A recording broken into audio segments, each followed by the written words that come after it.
ఓం నమః శివాయ శ్రీమాత్రే నమః. మిత్రులకి శ్రేభిలాషులకి అలాగే నన్ను ఇంతగా ఆదరిస్తున్న యూట్యూబ్ ప్రేక్షకులందరికీ కూడా పేరు పేరు ధన్యవాదాలు. మిత్రులరా, మీ అందరికీ పరాదేవత ఎల్లవెల్లా మీతో ఉండి మీ మనోవాంఛ నెరవేర్చాలని మనస్ఫూర్తిగా కోరుకుంటున్నాను. ఈరోజు వైశాఖ పౌర్ణమి.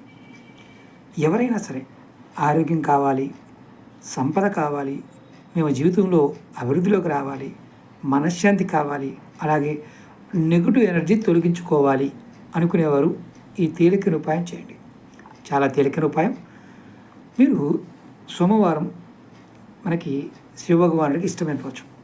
ఈరోజు అందులో వైశాఖ పౌర్ణమి ఉండటం చాలా శ్రేష్టమైంది. ఏం చేస్తారంటే శివలింగానికి దేవాలయంలోనే పర్వాలేదు, పాలు, తేనె, నెయ్యి, పంచదార, పెరుగు, వీటిని పంచామృతాలు అంటారు. వీటిని కలిపి స్వామివారికి అభిషేకించండి. ఆ తర్వాత మారేడు దళాలు అంటే బిల్వపత్రాలను సేకరించి స్వామివారికి సమర్పించండి. ఇలా చేస్తున్నప్పుడు మీరు మనసులో ఓం నమ శివాయ అనే మంత్రాన్ని 108 సార్లు జపించండి. ఖచ్చితంగా మీకు ఆరోగ్యం, సంపద, శ్రేయస్సు, మనశ్శాంతి, నెగిటివ్ ఎనర్జీ తొలగిపడుతుంది.